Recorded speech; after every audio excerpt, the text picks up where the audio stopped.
Hello दोस्तों, नमस्कार। बहुत बहुत स्वागत है आप सभी का एक बार फिर से। आज के इस सेशन में हम देखने वाले हैं बीआरओ व्हीकल मैकेनिक के लिए मॉक टेस्ट। इसके पहले जो हमारा पहला मॉक टेस्ट था वो आपका जीके के लिए था। ये जीके के मॉक टेस्ट भी आप लोग ज़रूर देखें। अभी आपका एक दो दिन में आपका करंट अफेयर्स के जितने भी मॉक टेस्ट हैं सारे के सारे इंपॉर्टेंट क्वेश्चंस आपके उसमें आ जाएंगे। और आज का जो हमारा मॉक टेस्ट है यह आपका केवल टेक्निकल पार्ट, यानी कि सिर्फ और सिर्फ इसमें आपके जो 50 क्वेश्चन हैं यह आपके व्हीकल मैकेनिक से संबंधित हैं। इसके बाद आपके फुल लेंथ टेस्ट भी आएंगे। तो चलिए हम शुरू करते हैं आज के पहले प्रश्न से। जो आज का हमारा पहला प्रश्न है, क्लच गियर बॉक्स और किसके बीच स्थित होता है। यानी कहने का मतलब ये है कि जो हमारा क्लच होता है वह गियर बॉक्स और किसके मध्य स्थित होता है। आपके ऑप्शंस हैं इंजन, पिछला धुरा, प्रोपेलर शाफ्ट या फिर अवकल या यानी कि डिफरेंशियल। तो जो आपका क्लच होता है ये हमने आपको जो क्लच वाली थ्योरी क्लास थी उसमें भी आपने पढ़ा था। जो हमारा क्लच होता है वह गियर बॉक्स और इंजन के बीच में लगा हुआ होता है। अगला प्रश्न है, एक पारंपरिक क्लच असेंबली में कॉइल, स्प्रिंग, दाब प्लेट और किसके बीच में स्थित होता है। दोस्तों, इंग्लिश मीडियम वाले स्टूडेंट्स के लिए यह खास बताना चाहता हूँ कि अभी आज का जो है, जैसा कि मैंने आपको कहा था कि हमारा जो सिस्टम है यानी कि लैपटॉप है वो थोड़ा प्रॉब्लम है, तो इसलिए इसको मैं इंग्लिश में नहीं कर पाया हूँ। लेकिन ये हमारा पक्का वादा है आपसे कि जो आपकी अगली क्लास होगी वह आपको सारी की सारी हिंदी और इंग्लिश यानी कि बाइलिंगुअल दोनों में मिलेगी। तो आप लोग किसी तरह से जो इंग्लिश मीडियम के हैं कैंडिडेट्स, वो प्लीज़ रिक्वेस्ट है आपसे कि आप लोग प्लीज़ इसको थोड़ा समझने की कोशिश करें। और अगली बार से आपको सारे के सारे जो मटेरियल हैं वो आपको इंग्लिश में ही यानी कि हिंदी और इंग्लिश दोनों में मिलेंगे। देखते हैं जो हमारा दूसरा प्रश्न है, यह है कि एक पारंपरिक क्लच असेंबली में कॉइल, स्प्रिंग, दाब प्लेट और किसके बीच में स्थित होती है। जो क्लच असेंबली है तो जो कॉइल होती है वह स्प्रिंग, दाब प्लेट और किसके बीच में स्थित होती है। तो यह आपके ऑप्शंस हैं flywheel, clutch disc, clutch cover और क्लच हाउसिंग। तो जो आपका कॉइल है वह है स्प्रिंग दाब प्लेट यानी कि स्प्रिंग प्रेशर प्लेट और आपका यह है क्लच कवर के बीच में स्थित होता है। हमारा अगला प्रश्न है, क्लच कवर के साथ क्या बेल्ट किया जाता है। ठीक है, क्लच कवर के साथ क्या बोल्ट किया जाता है, यानी कि बोल्ट क्या उसमें लगाया जाता है। क्लच कवर के साथ में हमारा क्या लगाया जाता है। आपके ऑप्शंस हैं clutch disc, flywheel, car frame या फिर इंजन ब्लॉक। तो क्लच कवर के साथ में आपका यहाँ पर फ्लाई व्हील को ऐड किया जाता है या फ्लाई व्हील को बोल्ट के द्वारा लगाया जाता है। अगला प्रश्न है हमारा, आधुनिक कार में क्लच के मुक्त पैडल प्ले लगभग कितने लंबे होते हैं। यानी कि यहाँ पर आपकी उसकी साइज पूछी गई है।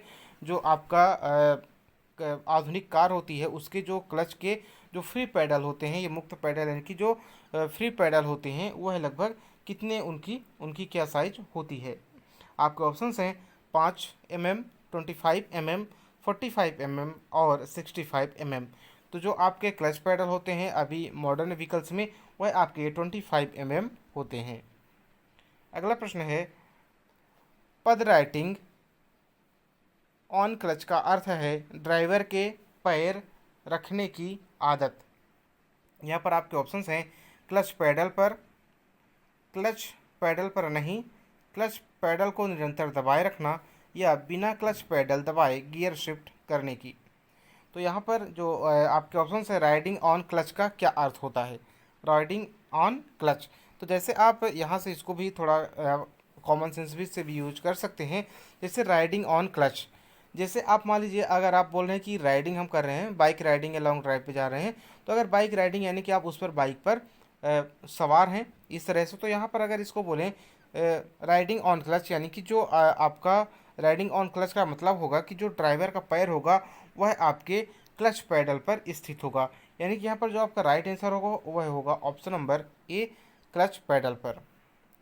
अगला प्रश्न है, अलगाव के लिए क्लच प्लेटों की असफलता का सिस्टम क्या है। अलगाव के लिए यानी कि उसमें जो इंगेजमेंट होता है क्लच के बीच में, जो इंगेजमेंट होता है तो वो इंगेजमेंट को बदलने के लिए या उसको डिसएंगेज करने के लिए यहाँ पर आपके कौन से ऑप्शन सही होंगे। डिसएंगेज हम कब करते हैं, जब क्लच से गंध आती है, या जब वाहन चलना शुरू होता है तो कंपन होता है, बिना शोर के प्रथम गियर इंगेज करने में मुश्किल, या फिर आपकी जो जब क्लच को इंगेज किया जाता है तो शोर होता है।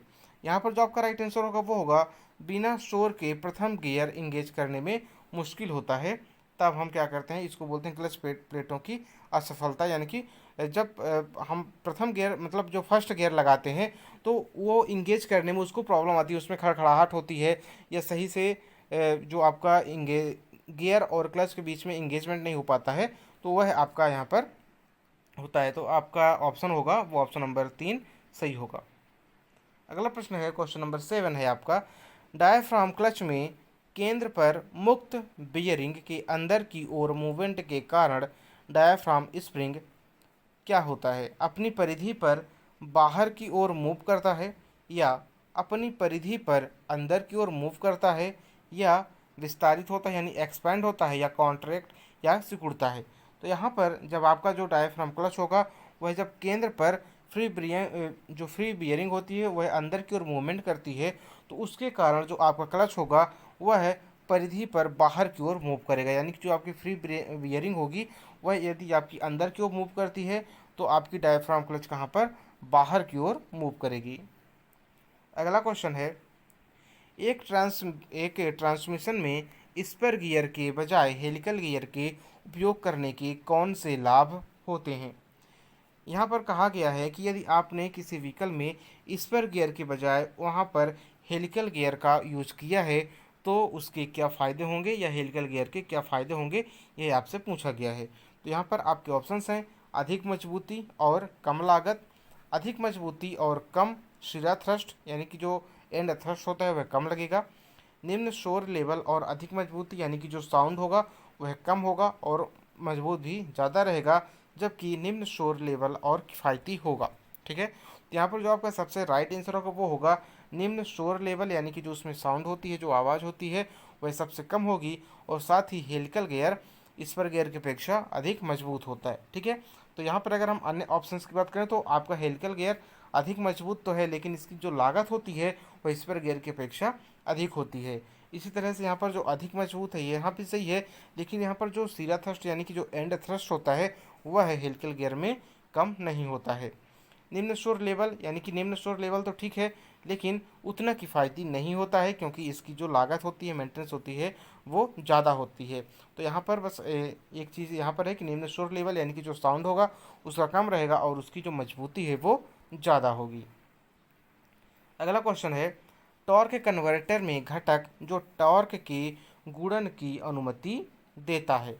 आपके ऑप्शंस हैं पंप, स्टेटर, टरबाइन और इम्पेलर, यानी कि यहाँ पर जो टार्क कन्वर्टर है वह टार्क के गुणन में कौन सा उसको कन्वर्ट करता है। आपके ऑप्शंस आप देख ही रहे हैं, तो यहाँ पर जो आपका राइट आंसर होगा वो होगा स्टेटर, ऑप्शन नंबर बी, जो कि टार्क गुणन की अनुमति देगा, या टॉर्क के गुणन को या टार्क को मल्टीप्लाई करने की परमिशन देता है, या टॉर्क को मल्टीप्लाई करता है कौन सा, स्टेटर।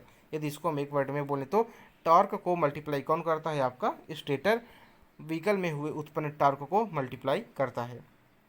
अगला क्वेश्चन है, एक साधारण गियर ट्रेन में, यानी कि इन अ सिंपल गियर ट्रेन, यदि निष्क्रिय गियर की संख्या विषम है, यानी कि जो निष्क्रिय गियर है, जो एक्टिव नहीं है, उनकी जो संख्या कितनी है, ऑड है या विषम है, तब जो आपकी ड्रिवन गियर होगा वह किस गति में मूव करेगा। आपके ऑप्शंस हैं ड्राइविंग गियर के समान, ड्राइविंग गियर के विपरीत, ड्राइविंग गियर पर दांतों की संख्या पर निर्भर, यानी कि उसमें जो कट बने होते हैं, या ड्रिवन गियर पर दांतों की संख्या पर निर्भर।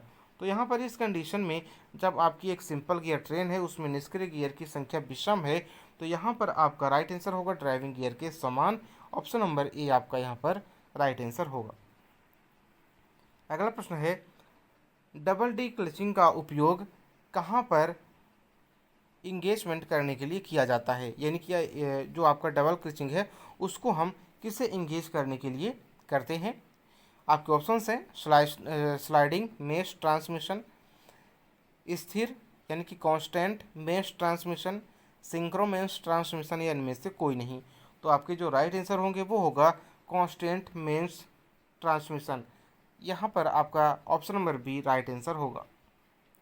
अगला क्वेश्चन है, एक एपीसाइक्लिक गियर सेट का सेंट्रल गियर क्या कहलाता है? यानी कि जो आपका एक एपीसाइक्लिक होगा उसका जो सेंट्रल गियर होता है वह आपका क्या कहलाता है? सन गियर, प्लेनेट गियर, आंतरिक गियर या पिनियन? यहाँ पर पिनियन है, ठीक है। Sun gear, planet gear, internal gear या फिर पिनियन। तो जो एपीसाइक्लिक गियर होगा उसका जो सेट होगा वह सेंट्रल गियर का सन गियर कहलाता है। ऑप्शन नंबर ए राइट आंसर। अगला क्वेश्चन है, एक टॉर्क कन्वर्टर में अधिकतम टॉर्क गुणन कब घटित होता है? आपके ऑप्शंस हैं, जब आपका व्हीकल रुक जाता है यानी कि स्टॉप होता है, या सबसे कम गति पर, या मध्यम गति पर, या उच्च गति पर। तो यहाँ पर जो आपका राइट आंसर होगा वो होगा स्टॉप यानी कि रुके हुए समय पर। जो आपका अधिकतम टॉर्क गुणन कब होता है? रुके हुए समय पर, जब आपका व्हीकल रुका रहता है। अगला क्वेश्चन है, हब स्लीव के बाहरी परिधि पर ग्रूव संलग्न करने के लिए होता है। यानी कि जो आपकी व्हीकल की स्लीव होती है, हब स्लीव होती है, उसके बाहरी परत को ग्रूव करने के लिए यहाँ पर किसे हम उसके साथ अटैच करते हैं? सिंक्रोनाइज़र को, शिफ्ट फोर्क को, गियर शिफ्ट लीवर या सिंक्रोनाइज़र रिंग? यहाँ पर जो आपका राइट आंसर होगा वो होगा shift fork. Option number B is right answer. अगला क्वेश्चन है, इलेक्ट्रॉनिक रूप से नियंत्रित स्वचालित ट्रांसमिशन का क्या कार्य है? इलेक्ट्रॉनिक रूप से नियंत्रित स्वचालित ट्रांसमिशन यानी कि ऑटोमेटिक जो कंट्रोल होते हैं, सेल्फ कंट्रोल्ड जो ट्रांसमिशन होते हैं, उनका क्या कार्य होता है? आपके ऑप्शंस हैं यहाँ पर, जब पहाड़ से नीचे की ओर जा रहे हैं तो गति नियंत्रण करने के लिए स्वचालित रूप से शिफ्ट डाउन हो जाना, या जब एक फिसलने वाली सरफेस पर ब्रेक लगा रहे हैं तो स्वचालित रूप से शिफ्ट का ऊपर हो जाना, या जब एक टर्न ले रहे हैं तो आप शिफ्ट को रोकना, अप शिफ्ट को रोकना। तो यहाँ पर जो ऑटोमेटिक रूप से जो इलेक्ट्रॉनिक ट्रांसमिशन कंट्रोल सिस्टम होता है वह आपका इन तीनों ही कंडीशंस में काम आता है। यानी कि जो आपका राइट आंसर होगा वो होगा ऑप्शन नंबर डी, उपरोक्त सभी, ऑल ऑफ दी एबव। अगला क्वेश्चन है, हाइड्रोलिक तरल नियंत्रित स्वचालित ट्रांसमिशन में गियरों की शिफ्टिंग निम्न में से किस पर आधारित है? हाइड्रोलिक तरल नियंत्रित स्वचालित ट्रांसमिशन में गियरों की शिफ्टिंग यानी कि जो आपका हाइड्रोलिक फ्यूल होता है उसमें जो नियंत्रित स्वचालित ट्रांसमिशन होता है वह गियरों की किस शिफ्टिंग पर आधारित है? आपके यहाँ पर ऑप्शंस हैं, गवर्नर और थ्रोटल वॉल्व पर, या केवल गवर्नर प्रेशर पर, या केवल थ्रोटल प्रेशर पर, या इनमें से कोई नहीं, नन ऑफ दी एबव। तो यहाँ पर जो आपका राइट आंसर हो जाएगा वो हो जाएगा आपका ऑप्शन नंबर ए, गवर्नर और थ्रोटल वॉल्व पर आपका ये आपका राइट आंसर हो जाएगा। अगला क्वेश्चन है, मेश से गियर के जंप आउट होने की क्या संभावित हैं? यानी कि जब आपका गियर, दो गियर आपके मेशिंग है या इंगेजमेंट है तो वो अचानक गियर एक दूसरे से डिसंगेज हो जाते हैं, उसके कौन कौन से यहाँ पर कारण हो सकते हैं यह आपको पूछा गया है। तो यहाँ पर जो आपके राइट आंसर वो होंगे, कमज़ोर स्प्रिंग या फोर्क रॉड, दूसरा ऑप्शन है फ्लाई व्हील हाउसिंग और गियर बॉक्स संरेखण के बाहर हो जाते हैं, स्लीव या गियरों के जो दांत होते हैं, जो टीथ होते हैं वो घिस जाते हैं, या इनमें से कोई नहीं, नन ऑफ दी एबव। तो यहाँ पर जो आपका राइट आंसर होगा वो होगा स्लीव या गियरों के दांतों का घिस जाना या टीथ का उसके घिस जाना। आपने कभी कभी देखा होगा कि यदि आप बाइक हो या आपकी बाइसिकल हो, साइकिल हो, अगर उसको चला रहे हैं लेकिन अगर उसके जो जिसमें आपका जो चैन होता है वो लगा रहता है, अगर वो घिस जाते हैं तो आपकी चैन बाहर बार बार फेंक देता है। इसी तरह से यदि जो गियर और क्लच के बीच में या दो गियरों के बीच में जो इंगेजमेंट होता है, अगर उनके टीथ घिस जाते हैं तो वह बहुत ही जल्दी क्या कहते हैं उसका जो जंप आउट हो जाता है, यानी कि एक दूसरे से डिसंगेज हो जाते हैं। अगला क्वेश्चन है क्वेश्चन नंबर 18 आपका, सीवीटी के मामले में यदि ड्राइव पुली व्यास घटता है और ड्रिवेन पुली व्यास बढ़ता है तब आपके ऑप्शंस होंगे, आउटपुट टॉर्क घटेगा और आउटपुट गति बढ़ेगी, या आउटपुट टार्क बढ़ेगा और आउटपुट गति घटेगी, या आउटपुट टार्क और आउटपुट गति दोनों बढ़ेगी, या आउटपुट टार्क और आउटपुट गति दोनों घटेगी। तो यहाँ पर इस केस में जो आपका राइट आंसर होगा वो होगा option number B, output torque बढ़ेगा और आउटपुट गति घटेगी। किस मामले में? सीवीटी के मामले में यदि आपकी जो ड्राइव पुली व्यास है वह घट जाती है, ड्राइव पुली का डायमीटर घटता है और ड्रिवेन पुली का डायमीटर जो है वह बढ़ जाता है, तो आउटपुट टार्क आपका बढ़ जाएगा और आउटपुट जो आपकी गति होगी, स्पीड होगी, वह आपकी घट जाएगी। अगला क्वेश्चन है क्वेश्चन नंबर 19। आपको यहाँ पर बताना है कि टॉर्क कन्वर्टर का वह घटक जो तरल से बहाव का कारण है। Turbine, pump impeller, fly wheel या स्टेटर। आपके राइट आंसर होंगे पंप इम्पेलर, यानी कि ऑप्शन नंबर बी आपका सही उत्तर होगा। अगला प्रश्न है, एक 2 टुकड़े प्रोपेलर शाफ्ट को किसकी आवश्यकता होती है? यानी कि जो आपका प्रोपेलर शाफ्ट होता है वह आपका यदि 2 खंडों में बटा हुआ है तो उसको किसकी आवश्यकता होगी? ठीक है, तो आपके यहाँ पर ऑप्शंस हैं, एक यूनिवर्सल जोड़ की, या एक सेंटर सपोर्टिंग बियरिंग की, या आपका सॉफ्ट का ठोस होना चाहिए, इनमें से कोई नहीं। मान लीजिए यहाँ पर आपकी यह एक प्रोपेलर सॉफ्ट है और यहाँ पर एक दूसरी यहाँ पर सॉफ्ट है, तो यहाँ पर इसको सही से चलने के लिए यहाँ पर क्या लगाना होगा हमें, जो इसको सपोर्ट करे, क्योंकि शाफ्ट है तो शाफ्ट को हमें घूमना भी पड़ेगा, तो यहाँ पर घूमने के लिए क्या लगाना पड़ेगा, हमें एक सपोर्टिंग बियरिंग लगानी पड़ेगी। तो जो आपका यहाँ पर राइट आंसर होगा वो होगा ऑप्शन नंबर बी, एक सेंटर सपोर्टिंग बियरिंग लगानी पड़ेगी, जहाँ पर हमें 2 प्रोपेलर शाफ्ट को आपस में ऐड करना होगा। अगला क्वेश्चन है, एक्सेल शाफ्ट के भीतरी सिरे को किसके साथ कार्य करने के लिए स्प्लाइन किया जाता है? आपका 21वां क्वेश्चन है कि जो एक्सेल शाफ्ट होती है उसके भीतरी सिरे को इंगेज करने के लिए किसके साथ उसको स्प्लाइन हम करते हैं? आपके ऑप्शंस हैं डिफरेंशियल केस, स्टार पिनियन, सन गियर, या इनमें से कोई नहीं। तो यहाँ पर जो आपका राइट आंसर होगा वो होगा ऑप्शन नंबर सी, सन गियर। अगला क्वेश्चन है, सीमित स्लिप अवकल यानी कि LSD मैकेनिज्म एक्शन में आता है जब आपकी ऑप्शंस हैं बम्पी सड़क पर ड्राइव कर रहे हों, या एक टायर सड़क के एक फिसलन भाग का सामना करता हो, या जब एक उच्च गति पर मोड़ रहे हों, या इनमें से कोई नहीं। तो यहाँ पर यहाँ यह फिर होगा इनमें से सभी, यानी कि उपरोक्त सभी। तो यहाँ पर जो आपका राइट आंसर होगा वो होगा ऑप्शन नंबर डी, उपरोक्त सभी। यानी कि जो आपका सीमित स्लिप अवकल है उसका मैकेनिज्म एक्शन में कब आता है? जब आप किसी बम्पी सड़क पर लॉन्ग ड्राइव कर रहे हों, या जो आपका टायर होगा वो सड़क के फिसलने, जहाँ पर फिसलन होगी, जहाँ पर स्लिपनेस ज़्यादा होगी वहाँ पर चलता हो, या जब आप किसी मोड़ पर स्पीड से निकल रहे हों, तब आपका सीमित स्लिप अवकल मैकेनिज्म एक्शन में आता है। अगला क्वेश्चन है, सभी सड़क व्हीलों को अधिकतम इंजन पावर ट्रांसफ़र करने के लिए निम्नलिखित में से किस ड्राइव को वाहन के लिए प्रयुक्त किया जाता है? आपके ऑप्शंस हैं फ्रंट 2 व्हील ड्राइव, पिछला 2 व्हील ड्राइव, 4 व्हील ड्राइव, या इनमें से सभी, या किसी को भी हम इसको में उपयोग कर सकते हैं। तो यहाँ पर जो आपका राइट आंसर होगा वो होगा option number C, 4 wheel drive को। जब सभी सड़क व्हीलों को अधिकतम इंजन पावर या हायर इंजन पावर की आवश्यकता होती है तो वहाँ पर हमें 4 व्हील ड्राइव की आवश्यकता पड़ती है।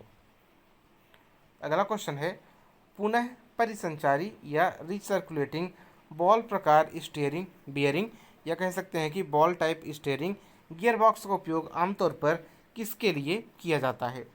यहाँ पर आपके ऑप्शंस हैं कार के लिए, जीप के लिए, भारी वाहन के लिए, या उपरोक्त सभी इनमें से सभी के लिए। तो जो आपका पुनः संचारी या recirculating ball type steering bearing होती है उसे हम भारी वाहनों के लिए प्रयोग में लाते हैं, यानी कि जो आपका राइट आंसर होगा वो होगा option number C is correct right answer.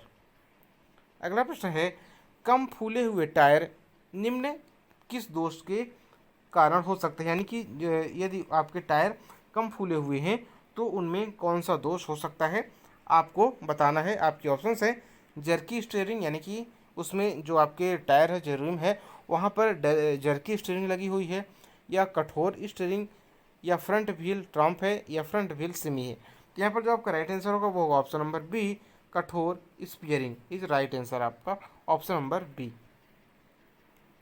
अगला क्वेश्चन है, निम्नलिखित में से किसे टाई रॉड संलग्नक लंबाई को संशोधित कर समायोजित किया जा सकता है? किसको टाई रॉड संलग्नक लंबाई को संशोधित कर समायोजित किया जा सकता है? आपके ऑप्शंस हैं कैम्बर, केस्टर, टू इन या टू आउट, या स्टीयरिंग गियर अनुपात। जो यहाँ पर आपका राइट आंसर होगा वो होगा ऑप्शन नंबर सी, टू इन या टू आउट। एक बार क्वेश्चन आप फिर देख सकते हैं, टाई रॉड संलग्नक लंबाई को संशोधित कर क्या समायोजित किया जा सकता है? तो टू इन या टू आउट।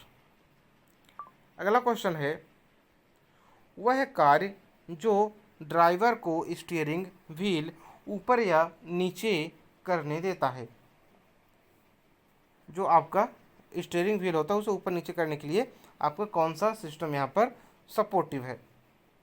आपके ऑप्शंस हैं power steering system, tiller steering system, airbag system, या रैक और पिनियन प्रकार स्टीयरिंग सिस्टम। तो यहाँ पर जो आपका राइट आंसर होगा वो होगा option number B, tiller steering system, option number B. अगला क्वेश्चन है, एक वाहन का टर्निंग व्यास वह व्यास है जिस पर व्हील टर्न करता है। यानी कि जो आपका किसी वाहन का जो टर्निंग व्यास होता है वह कहाँ पर होता है, जो इससे हम जिसके द्वारा व्हील आपका टर्न करता है। तो यह आपके ऑप्शंस हैं भीतरी फ्रंट, बाहरी फ्रंट, भीतरी पिछला, या बाहरी पिछला। तो आपका जो ऑप्शन होगा वो होगा बाहरी फ्रंट। यानी कि जो आपका जैसे अगर ये आपकी रोड है तो और इस तरह से आपका वाहन जा रहा है तो यहाँ पर कौन सा वाहन टर्न होगा? आपको ये देखिए, ये बाहर वाला वाहन आपका टर्न हो, ये बाहर वाली व्हील आपकी टर्न होती है, तो आपका जो बाहर की तरफ आपका ये टर्न हो रहा है। अगला क्वेश्चन है, इलेक्ट्रॉनिक पावर स्टीयरिंग सिस्टम गुणवत्ता इकाई के सिग्नल सहायक मोटर नियंत्रित करता है। आपके ऑप्शंस हैं सड़क प्रतिरोध, स्टीयरिंग टर्निंग गति और वाहन गति, या फिर सड़क प्रतिरोध, स्टीयरिंग टर्निंग दिशा और इंजन गति, या फिर सड़क प्रतिरोध, स्टीयरिंग टर्निंग वाहन गति, या सड़क प्रतिरोध, स्टीयरिंग टर्निंग इंजन गति। एक बार क्वेश्चन आप फिर देख सकते हैं, जो आपकी इलेक्ट्रॉनिक पावर स्टीयरिंग है उसके जो सिस्टम गुणवत्ता इकाई होती है उसके सिग्नल सहायक मोटर को कौन नियंत्रित करता है? आपके ऑप्शंस आपने देख लिए हैं और आपका यहाँ पर राइट आंसर होगा ऑप्शन नंबर सी, सड़क प्रतिरोध। यानी कि जो सड़क का प्रतिरोध होता है उसका जो रेजिस्टेंस होता है, फ्रिक्शन होता है, स्टीयरिंग की जो वाहन की गति होती है उसके टर्निंग की गति। आपका ऑप्शन नंबर सी सही होगा। अगला क्वेश्चन है, कैस्टर का क्या उद्देश्य है? यानी कि आपका जो कैस्टर होता है उसका क्या यहाँ पर रोल होता है? आपके ऑप्शंस हैं स्टीयरिंग स्थायित्व सुनिश्चित करना, यानी कि जो आपकी स्टीयरिंग होती है उसके स्थायित्व को सुनिश्चित करना, रोलिंग प्रतिरोध को कम करना जिससे टायर को टर्न के दौरान सामना करना पड़ सकता है, या फिर वाहन को आसानी से खींचे जाने के लिए सक्षम होना चाहिए, या टू आउट प्रवृत्ति की रद्द होनी चाहिए, टू आउट प्रवृत्ति नहीं होनी चाहिए। जो आपका कैस्टर है उसका मुख्य उद्देश्य होता है स्टीयरिंग स्थायित्व सुनिश्चित करना। ठीक है, कैस्टर का क्या उद्देश्य होगा? जो आपके स्टीयरिंग स्थायित्व होता है उसको सुनिश्चित करना। अगला प्रश्न है, बॉल जॉइंट का उपयोग करने के लिए टाई रॉड सिरे पर किया जाता है। आपके ऑप्शंस हैं शोरगुल कम करने के लिए, या स्लाइडिंग प्रतिरोध कम करने के लिए, या बल ट्रांसमिशन गति सुधारने के लिए, या ऊर्ध्वाधर रूप से और दूसरी दिशाओं में निलंबन के मूवमेंट के लिए क्षतिपूर्ति। यहाँ पर जो आपका राइट आंसर होगा वो होगा ऑप्शन नंबर डी, ऊर्ध्वाधर रूप से दूसरी दिशाओं में निलंबन के मूवमेंट के लिए क्षतिपूर्ति। अगला क्वेश्चन है 32 नंबर का, वह घटक जो स्टीयरिंग व्हील की रोटेशन को लेटरल मोशन में परिवर्तित करने के लिए जिम्मेदार होता है, यानी कि जो आपकी स्टीयरिंग व्हील है उसके रोटेशन को लेटरल मोशन में परिवर्तित करने के लिए कौन सा यहाँ पर जिम्मेदार होता है। आपके ऑप्शंस हैं स्टीयरिंग व्हील, स्टीयरिंग शाफ्ट, या स्टीयरिंग गियर बॉक्स, या फिर स्टीयरिंग लिंकेज। तो आपका जो यहाँ पर राइट आंसर होगा वो होगा स्टीयरिंग गियर बॉक्स। जो आपके स्टीयरिंग व्हील होती है उसके रोटेशन को लेटरल मोशन में परिवर्तित करने के लिए कौन जिम्मेदार होता है या किसके द्वारा परिवर्तित होता है, वह है स्टीयरिंग गियर बॉक्स। आपका ऑप्शन नंबर सी सही होगा। अगला प्रश्न है झटके अवशोषक यानी कि शॉक एब्जॉर्बर का क्या काम होता है। आपके ऑप्शंस हैं ऊर्जा को अवशोषित करना, यानी कि जब उसमें झटके लगते हैं सड़क पर चलते हुए तो उसमें से जो ऊर्जा रिलीज होती है उसको अवशोषित करना, या ऊर्जा मुक्त करके उन झटकों को कम करना, या निलंबन स्प्रिंग की दोलन के उत्साह में कमी लाना, यानी कि जो आपके उसमें सस्पेंशन होता है उसके ऑक्सीलेशन को डाउन करना, या फिर ऊर्जा उत्पन्न करना। तो यहाँ पर जो आपका शॉक एब्जॉर्बर होता है उसका मुख्य कार्य सस्पेंशन स्प्रिंग के दोलन के उत्साह में कमी लाना होता है। ऑप्शन नंबर सी आपका यहाँ पर राइट आंसर होगा। अगला प्रश्न है 34 नंबर का, हैवी ड्यूटी ऑटोमोबाइल में आमतौर पर उपयोग किए जाने वाला स्प्रिंग कौन सा है। जो हैवी ड्यूटी ऑटोमोबाइल होते हैं या जो भारी वाहन होते हैं उसमें जो स्प्रिंग यूज किया जाता है वह कौन सा स्प्रिंग यहाँ पर है। आपके ऑप्शंस हैं वायर स्प्रिंग, यहाँ पर वायर है इसको आप रख कर सकते हैं वायर स्प्रिंग, दीर्घवृत्त या इलेप्टिकल लीफ स्प्रिंग, क्वार्टर दीर्घवृत्त लीफ स्प्रिंग, या अर्ध दीर्घवृत्त लीफ स्प्रिंग। तो आपका जो राइट आंसर होगा वो होगा ऑप्शन नंबर डी अर्धवृत्त leaf spring. Option number D is right answer. अगला प्रश्न है 35 नंबर का, मैकफेसन स्ट्रट सस्पेंशन प्रणाली का क्या लाभ है। आपके ऑप्शंस हैं भागों की संख्या बहुत कम होती है, असेंबली हल्की होती है, अनस्प्रिंग भार कम होता है, या उपरोक्त सभी। तो यहाँ पर आपका राइट आंसर उपरोक्त सभी होगा। Option number D is right answer. ठीक है, मैकफेसन स्ट्रट सस्पेंशन प्रणाली का क्या लाभ होगा, यहाँ पर आपका अनस्प्रिंग भार कम होगा। अगला क्वेश्चन है एक ऑटोमोबाइल में स्टेबलाइजर का उद्देश्य बॉडी को कम करना है। ठीक है, एक जो आपका ऑटोमोबाइल होता है उसके में जो स्टेबलाइजर लगा होता है उसका उद्देश्य बॉडी में क्या किसको कम करना होता है।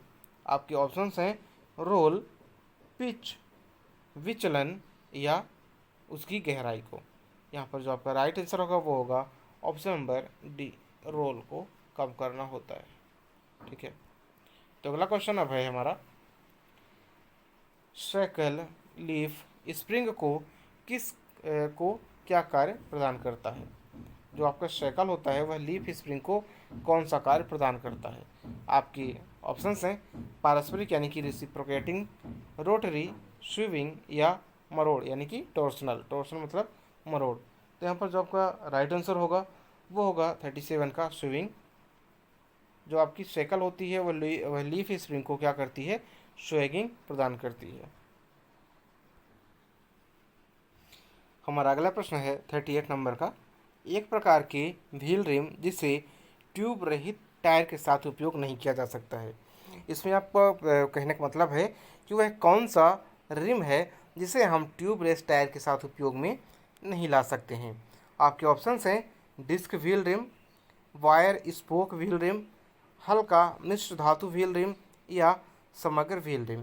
तो यहाँ पर जो आपका राइट आंसर होगा वो होगा वायर स्पोक व्हील रिम। आपका ऑप्शन नंबर बी सही होगा, यानी कि यह जो आपका वायर स्पोक व्हील रिम होता है इसे हम ट्यूबलेस टायर के साथ में उपयोग नहीं कर सकते हैं। अगला क्वेश्चन है एक टायर के संबंध में प्लाई रेटिंग क्या रेफर करता है। आपके ऑप्शंस हैं प्लाइयों की वास्तविक संख्या, संस्तुत किए गए स्फीति दाब, अभिमुखता अनुपात, या निर्धारित मजबूती। आप एक बार क्वेश्चन फिर से देखते हैं। जो आपके टायर के संबंध में एक प्लाई रेटिंग होती है वह क्या रेफर करता है। तो जो आपकी प्लाई रेटिंग होती है, जो टायर की प्लाई रेटिंग हमें क्या बताती है, टायर की प्लाई रेटिंग हमें उसकी निर्धारित मजबूती बताती है, यानी कि प्लाई रेटिंग के अकॉर्डिंग हम उस टायर की मजबूती का अंदाज़ा लगा सकते हैं। अगला प्रश्न है, क्रॉस प्लाई टायर की तुलना में रेडियल प्लाई टायर की क्या हानि होती है। यानी कि अभी आपने देखा कि जो आपका क्रॉस प्लाई टायर होता है वह किस तरह का, वह ज़्यादा मजबूत होता है। तो यहाँ पर हम देखेंगे कि यदि हम क्रॉस प्लाई टायर की जगह पर रेडियल टायर का यूज करते हैं तो हमें कौन सी यहाँ पर नुकसान होता है। आपके ऑप्शंस हैं, निम्न गति पर असुविधाजनक सवारी, या उच्च गति पर असुविधाजनक सवारी, या अधिक कॉर्नरिंग शक्ति, या कम रोलिंग प्रतिरोध। तो आपका जो यहाँ पर राइट आंसर होगा वो होगा ऑप्शन नंबर ए, निम्न गति पर असुविधाजनक सवारी। यानी कि जो आपका रेडियल टायर होगा वह है कम गति पर भी, कम स्पीड पर भी उसमें जो हमारी राइडिंग होती है वह सुविधाजनक नहीं होती है, इसलिए जो हमारे रेडियल प्लाई टायर होते हैं उन्हें उपयोग में नहीं लाया जाता है। अगला क्वेश्चन है, डिस्क ब्रेक में पैड टू डिस्क समायोजन किसके द्वारा प्रदान किया जाता है। यदि आपके विकल्प में क्या है, डिस्क ब्रेक है तो उसमें पैड टू डिस्क समायोजन किसके द्वारा प्रयोजित किया जाएगा या प्रदान किया जाएगा। आपके ऑप्शंस हैं, कैलिपर, पिस्टन, पिस्टन सील, या ब्लेड स्क्रू। तो यहाँ पर जो आपका राइट आंसर होगा वो होगा 41 का question number C, piston seal. जो आपका पिस्टन सील होगा यह डिस्क ब्रेक में पैड टू डिस्क समायोजन प्रदान करेगा, प्रोवाइड करेगा। अगला क्वेश्चन है, जब हाइड्रोलिक ब्रेक पैडल को ड्राइवर के द्वारा दबाया जाता है तो यह स्पंजी महसूस होता है और संकेत क्या करता है। यानी कि जब आप किसी हाइड्रोलिक ब्रेक को दबाते हैं तो यदि वह ब्रेक स्पंजी महसूस हो रहा है तो इससे क्या संकेत लगता है, आपको यह बताना है। आपके ऑप्शंस है, brake shoe clearing, brake shoe clearance अत्यधिक है, सिस्टम में एयर है, या सिस्टम सही अवस्था में है, या ब्रेक तरल परिवर्तन करने की आवश्यकता है। तो यहाँ पर जो आपका राइट आंसर होगा वो होगा ऑप्शन नंबर सी, सिस्टम सही अवस्था में है। यानी कि यदि आपके व्हीकल में हाइड्रोलिक ब्रेक लगा हुआ है और ब्रेक दबाने पर वह क्या कर रहा है, वह स्पंजी महसूस हो रहा है, आपको एकदम सॉफ्ट सॉफ्ट स्पंजी लग रहा है, कोई भी प्रेशर या ज़्यादा दाब नहीं पड़ रहा है, तो इसका मतलब क्या होगा कि आपका जो सिस्टम है वह कैसा है, सही अवस्था में है। अगला है, ब्रेकों की फेडिंग घटित होती है। जो ब्रेकों की फेडिंग होती है वह कब घटित होती है। आपके ऑप्शंस हैं, उच्च गति पर, निम्न गति पर, निरंतर ब्रेक अनुप्रयोग के दौरान, यानी कि जब आप लगातार ब्रेक का यूज नहीं करते हैं, या जब ब्रेक लाइनिंग घिस गई हो। तो यहाँ पर जो फेडिंग होती है वह कब होती है, जब आप ब्रेक को कंटिन्यूसली काफ़ी दिनों तक अनुप्रयोग में या प्रयोग में नहीं लाते हैं, जब आप अपने प्रयोग को यूज नहीं करते हैं काफ़ी लंबे समय तक, तो उसे क्या कहते हैं, फेडिंग कहते हैं, या उस टाइम पर हमारी फेडिंग घटित होती है। अगला क्वेश्चन है, हाइड्रोलिक ब्रेक ब्लीडिंग प्रक्रिया सिस्टम से क्या हटाता है। जो हाइड्रोलिक ब्रेक होता है वह ब्लीडिंग प्रक्रिया सिस्टम से क्या हटाता है। आपके ऑप्शंस हैं, हवा को, निर्वात को, अत्यधिक तरल को, और अत्यधिक दाब को। तो यहाँ पर जो हाइड्रोलिक ब्रेक सिस्टम होता है, तो यहाँ पर देखिए एक चीज़ मैं आपको और सिखा देता हूँ कि जो यदि आपका क्वेश्चन पूरा आपको क्लियर नहीं है तो भी आप कैसे करते हैं। ठीक है, यहाँ पर क्या बोला है, ब्लीडिंग प्रक्रिया सिस्टम, तो ब्लीडिंग प्रक्रिया सिस्टम, और यहाँ पर क्या बोला है, हाइड्रोलिक ब्रेक। हाइड्रोलिक ब्रेक होगा तो यानी कि वहाँ पर कुछ ना कुछ चीज़ उपस्थित होगी। और निर्वात किसे कहा जाता है, निर्वात यहाँ जहाँ पर कुछ भी ना हो, तो आपका ये ऑप्शन तो पहले ही कंप्लीट हो गया। फिर दूसरा है हाइड्रोलिक ब्रेक, यहाँ पर पूछा गया, और ब्लीडिंग प्रक्रिया पूछा गया है। तो हाइड्रोलिक ब्रेक में आपका क्या होता है, तरल पदार्थ होता है और प्रेशर भी होता है। ठीक है, तो यहाँ पर हाइड्रोलिक ब्रेक लेकिन ब्लीडिंग पूछ रहा है, तो यहाँ पर सबसे पहले हम क्या हटाएंगे, अत्यधिक दाब को यहाँ पर हटा देंगे। ठीक है, अब आपके ऑप्शन बचते हैं दो, जिसमें आपका जो ब्लीडिंग होगा वह आपकी तरल होगा और हवा होगा, इनमें से क्या होगा। तो यहाँ पर जो ब्लीडिंग प्रक्रिया आपकी, अगर दो ऑप्शन गलत हो गए, यानी कि दो ऑप्शन तो 100% है कि यह आपके ऑप्शन सही नहीं होंगे, तो यहाँ पर आपको अब अंदाज़ा लगाना होगा कि यहाँ पर आपका राइट आंसर कौन होगा। तो इसके अनुसार आपका राइट आंसर होगा हवा, यानी कि ऑप्शन नंबर ए यहाँ पर आपका राइट आंसर होगा हाइड्रोलिक ब्रेक ब्रेडिंग प्रक्रिया सिस्टम से हवा को हटाता है। यही आपको ध्यान रखना है। 44 नंबर का ऑप्शन नंबर ए सही होगा। अगला प्रश्न है, निम्नलिखित में से किस प्रकार के मास्टर सिलेंडर का उपयोग आधुनिक वाहन के हाइड्रोलिक ब्रेक प्रणाली में किया जाता है? पूर्ण तैरने वाला फुल फ्लोटिंग मास्टर सिलेंडर, अर्ध यानी कि हाफ फ्लोटिंग मास्टर सिलेंडर, अर्ध आधा तैरने वाला master cylinder, tandem master cylinder या इनमें से कोई नहीं। तो यहाँ पर जो आपका राइट आंसर होगा वह किस प्रकार का मास्टर सिलेंडर उपयोग में आधुनिक वाहन के हाइड्रोलिक ब्रेक प्रणाली में उपयोग किया जाएगा, आपका राइट आंसर होगा वो होगा option number C, tandem master प्रणाली। अगला क्वेश्चन है, असंतुलित व्हील को सुधारने का सही तरीका क्या है? यानी कि जो आपका व्हील है वह है डिसइंगेजमेंट हो गया है, तो उसको सुधारने का हमारा जो सही तरीका है वह क्या होना चाहिए? आपके ऑप्शंस हैं टायर दाब समायोजन करना, डैम्पर स्प्रिंग तनाव समायोजन, या टायरों को घुमाना, या उचित पोजीशन पर व्हील रिम के साथ उचित भार संलग्न करना। यहाँ पर हमें जो हमारा राइट आंसर होगा वो हो जाएगा ऑप्शन नंबर डी, उचित पोजीशन पर व्हील रिम के साथ उचित भार संलग्न करना। अगला क्वेश्चन है, एक अधिक फूले हुए टायर का सबसे ज़्यादा ट्रेड कब घिसेगा? यानी कि उसमें हवा जो है तो पर्याप्त मात्रा में टायर काफ़ी फूला हुआ है, तो उसका जो ट्रेड होता है वह सबसे ज़्यादा कब कहाँ पर घिसता है? आपके ऑप्शंस हैं केंद्र के नज़दीक घिसेगा, या किनारे पर, या लैटरल दिशा में, या क्रॉस दिशा में। तो यहाँ पर जो आपका राइट आंसर होगा वो होगा ऑप्शन नंबर ए, केंद्र के नज़दीक आपका अधिक घिसेगा। अगला क्वेश्चन है, एक वाहन के लिए बीमा की वैधता क्या होती है? यानी कि आप अपने वाहन की जो बीमा करवाते हैं, इंश्योरेंस करवाते हैं अपने व्हीकल का, तो उसकी वैधता कितनी होती है मिनिमम? आपके ऑप्शंस हैं 3 वर्ष, 1 वर्ष, 5 वर्ष या 2 वर्ष। आपका राइट आंसर होगा 1 वर्ष। जो वाहन की मिनिमम इंश्योरेंस वैधता होती है वह 1 वर्ष होती है। यानी कि आपका जो राइट आंसर होगा वो होगा ऑप्शन नंबर बी, 1 वर्ष। अगला क्वेश्चन है, एक नए व्यावसायिक वाहन के लिए प्रारंभिक फिटनेस प्रमाण पत्र कितने वर्ष के लिए वैध होता है? 15 वर्ष, 10 वर्ष, 5 वर्ष या 2 वर्ष। तो यहाँ पर जो आपका राइट आंसर होगा वो होगा 2 वर्ष के लिए। जो आपका व्यावसायिक वाहन होता है उसके लिए फिटनेस, जो आपकी फिटनेस प्रमाण पत्र होता है वह कितने वर्ष के लिए? 2 वर्ष के लिए यहाँ पर शुरू में वैध होता है। ऑप्शन नंबर डी आपका सही होगा। अगला है, क्रॉस रोड्स का ट्रैफिक निशान रोड साइड पर दिखता है। यानी कि क्रॉस रोड्स का जो आपका ट्रैफिक निशान होता है यह ड्राइवर को किस बात का संकेत करता है? रुकने के लिए, या ट्रैफिक पर विशेष विजिल रखने के लिए, यानी कि सतर्कता रखने के लिए, या 20 किलोमीटर प्रति घंटा से ड्राइव करने के लिए, या धीरे धीरे वाहन को चलाना और सावधानी से आगे बढ़ते रहने के लिए। यहाँ पर क्या बताया गया है? क्रॉस रोड का साइन। तो क्रॉस रोड का जो साइन होगा हमारा वह क्या दिखाएगा? आपके ड्राइवर को आसानी से धीरे धीरे बढ़ना, यानी कि जो वाहन है आपका उसको धीरे धीरे चलाना और सावधानी से आसानी से आगे बढ़ना।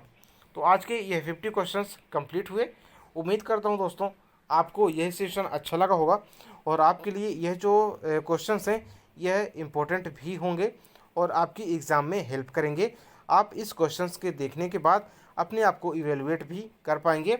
अब इसके बाद आपके करंट अफेयर की एक मॉक टेस्ट होगा, उसके बाद आपका फुल लेंथ टेस्ट होगा जिसमें आपका व्हीकल मैकेनिक से और जीके से संबंधित दोनों ही प्रश्न होंगे।